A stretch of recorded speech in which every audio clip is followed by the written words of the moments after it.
Hello and welcome to the Spreadex Six, brought to you by WhoScored, the football spread betting show previewing all the biggest action around the Premier League, Champions League, Europa League and more.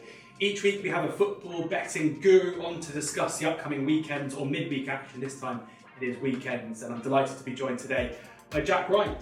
Jack, your debut on the show. Indeed. Tell us a little bit about yourself for those who are unfortunate enough to Well, thanks for having me first of all. Like many, I suppose, I had a passion for football from a very, very young age. My mum got me into it, believe it or not. As much as I love playing and watching, I actually got into the stats side of things quite early, and we're talking shoot league ladders here now, so giving away my very old age straight away off the bat. But I begged her to let me do a football group on 1 week, and I was fortunate enough to get 8 out of 10 draws and draw us some money, and I got BMX out of it. So I was kind of hooked from there, really, to be honest with you. And obviously over the last couple of years I'm very lucky enough to be able to be doing previews and analysis of football across the globe, and get quite places like this. Very fortunate. Superb. Well, let's get into the Spreadex 6 now, where we go through 6 Spreadex markets, getting Jack's tips on all 6 ahead of this weekend's Premier League action. Those are total goals, total corners, total bookings, player goal minutes, goals, multi-markets, and also match performance as well. Let's get into it. First up in the Spreadex 6 is total goals, and you're looking at a game between two sides struggling to stay up, one more so than the other though at the moment. Watford versus Burnley. The line is 2.4 to sell, 2.6 to buy. I am, I had the choice of going to St James's Park for goals, going to Helen Road for goals. I'm going to dance the devil and go to Vicarage Road, and we're going to look at this relegation battle, which is a massive battle down at the bottom of the Premier League, which kind of speaks volumes as to why I picked it to try and sell goals. The reverse fixture ended 0-0. The XG between the two sides there totaled 1.67, with 0.7 for Burnley and 0.97 Watford, so it kind of sums up where we're at there. Look, Burnley done fantastically well over the last couple of weeks. Obviously raised a few eyebrows at the timing of Sean Dyche's dismissal, but brought in Mike Jackson, and he is the poster campaign for new manager bounce, isn't he, right now?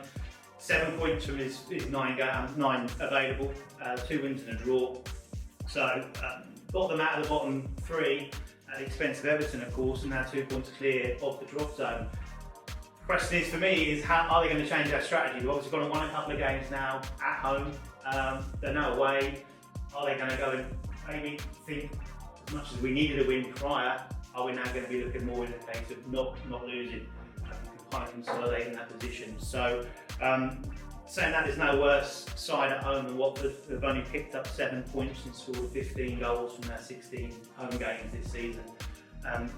Talked about the new manager bounce. Obviously it's not happened on either of the occasions that Watford have tried it this season, and Roy Hodgson was brought in, I guess, to try and shut the back door, debate whether that's worked out, but what he has seemed to have done is reined in their attacking threat, like Ismail Assar and Emmanuel Dennis as well, just not firing now, and their goals per game average has dropped from exactly 1 under their previous regimes down to 0.8 at home and 0.62 overall.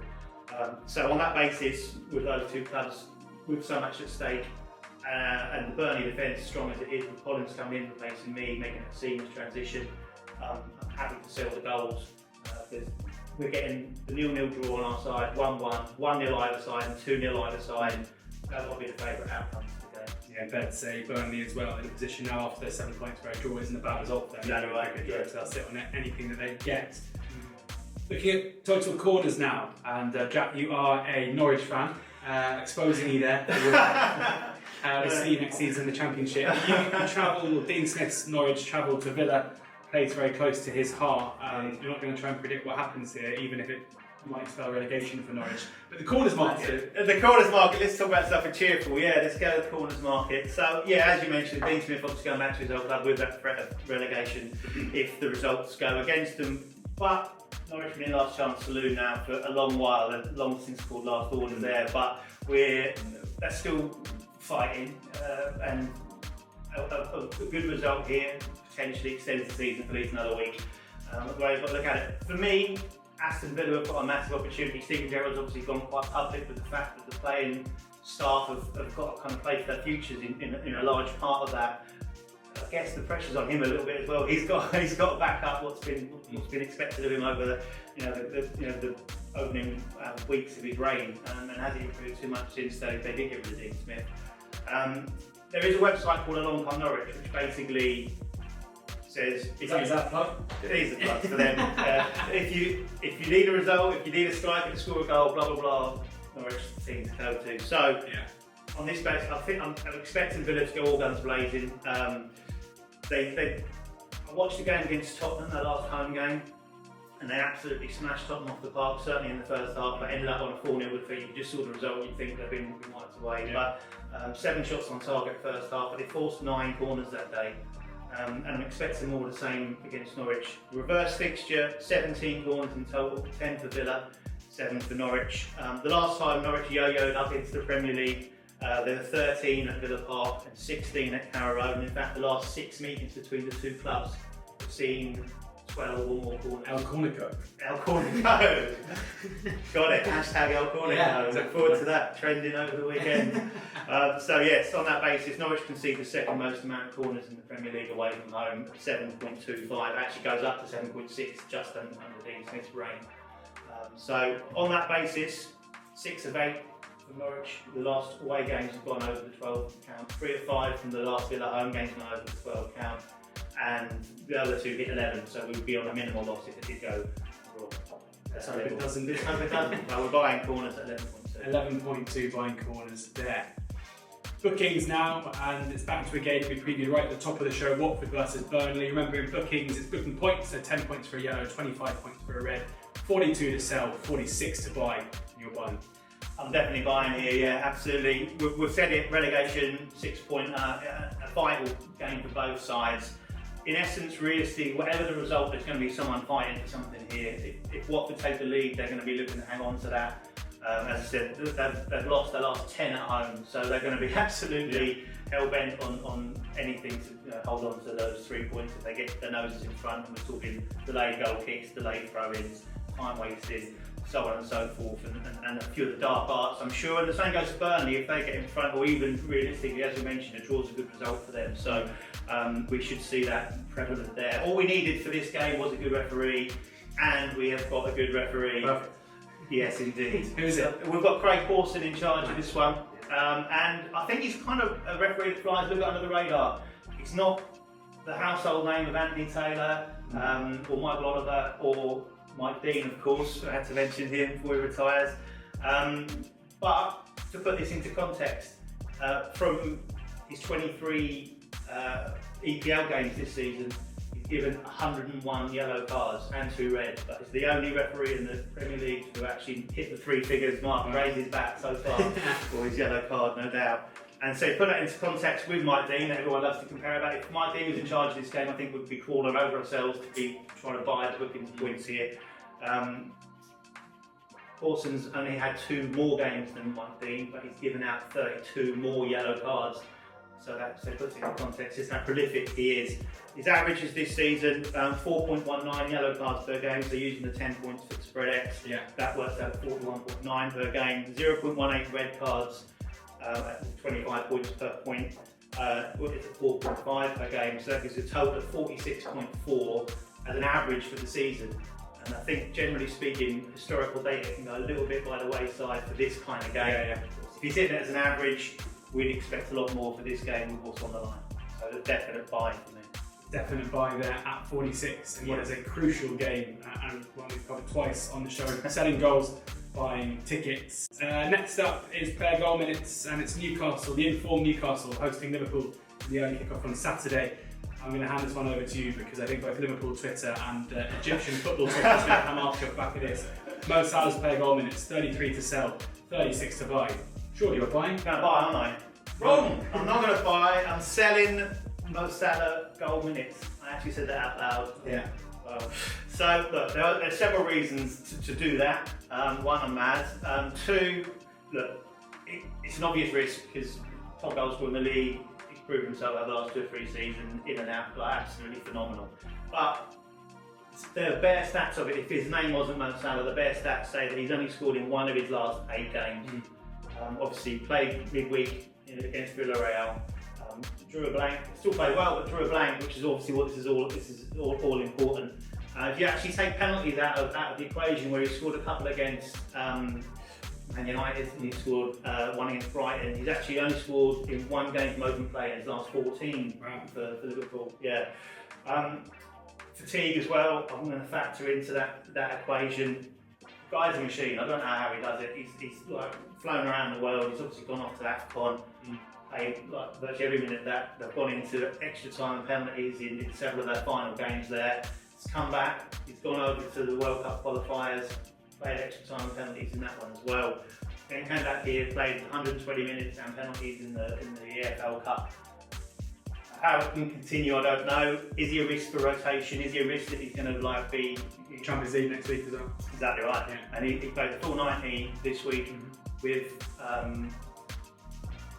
Diaz and with Mane getting substituted and didn't score. So if we can get substituted before like the latter on stages, it's obviously going to be beneficial to our bet because the big end minutes aren't going to be in play. Touch wood on that. And the other thing is Newcastle. 3 o'clock kick-off last Saturday, and it was a coast for them. Yeah, I can't remember their play now. It was a coast for them. It was Norwich, and and like I say, it's quite simple for them. But it's a 12:30 kick-off, which obviously does ring alarm bells with Jurgen Klopp. He's not a massive fan of that particular time slot, so there's already a few little grumblings going out there. So it's not ideal. Such a quick turnaround. It'll be interesting to see how the squad goes, and I think there needs to be a little bit of rotation. Certain, and it's St James's Park. Newcastle won their last 6 at St James's Park. It's not been an easy place to go. The crowd's going to be pumped. It's going to be buzzing. It's going to be a great atmosphere. They've obviously got survival now. They're going to be in the Premier League next season, and all eyes on the summer window and their players who are there currently to prove a point. Matt Target is good enough left back to keep salary in check, I hope. It's all going so well to the end there. It's not my most confident selection, but it's one that I had to take, and I do like to have a little bit of an outsider bet, and this is it. Selling Mo Salah playing on minutes there in Newcastle against Liverpool at 33. Multi-markets now, which when we have match values multiplied by each other. Manchester United host Brentford. Got to caveat this by saying we're recording on Thursday before the United-Chelsea game. We don't know what's happened there. Realistically, the multi-markets maybe doesn't matter too much. And you are looking at goals times corners. The spread is 29 to sell, 33.5 to play. Yeah, I'm buying again, so 33.5 for this one. And you've got to take your hat off to Brentford. I'm under no pressure to say this, but I think they've been phenomenal. So, no, I hold my hands up. I expect them to really struggle. I expect them to be certainly in the relegation fight at this stage of the season. And in fact, halfway through the season, I was still expecting that when they went into a tailspin and managed to rectify that. And one of the reasons they've obviously done that was bringing in Christian Eriksen, which has been a masterstroke, to be fair. You know, that set piece play is phenomenal, and he's obviously one of the best set piece takers in European football, certainly in the league. So the reverse fixture here ended 3-1, so obviously we're looking for goals and corners, so 3-1, and there were 15 corners in that particular game. Brentford love obviously focusing on those set piece situations, so we expect them to be throwing crosses into the box, throwing the long throws into the box. And United just played very, very open. I watched the game against Norwich a couple of weeks ago, their last home game, obviously prior to tonight's game against Chelsea. 5 goals, 13 corners, 6 for United, 7 for Norwich. So it basically, they just allow Norwich to counter-attack, which Brentford, I think, will take advantage of. It's Monday Night Football, all the razzmatazz that goes with it. It's under the lights. It's the perfect setup for Brentford to go there and bloody United knows, to be fair. And I think they'll take that opportunity and really go for it. And obviously United have got the players to score goals and counter as well. I think it will be an open goal-scoring game with lots of corners, because there'll be lots of long shots starting in. Your Ronaldo's, you've Bruno Fernandes, of course, you've got Alanga, you've got Sancho. You've got a lot of exciting talent on that field. So we should expect that to be an exciting Monday night game. And then followed by an exciting Gary Neville rant with everybody there. Buying goals by corners at 33.5 there in the multi-market. Finally, in the Spreadex Six, it is match performance. This is where every event in a match is attributed a value: 15 points per goal scored, 3 per corner, 5 for a yellow card, 15 for a red card. Penalty awarded is 10, and a game finishing 0-0 is -25. I mean, this could be commentator's curse. I'd be amazed if Leeds against Manchester City does finish 0-0. Even though we saw Leeds draw 0-0 in midweek against Crystal Palace. 98 to sell, 103 to buy. I assume you're buying here.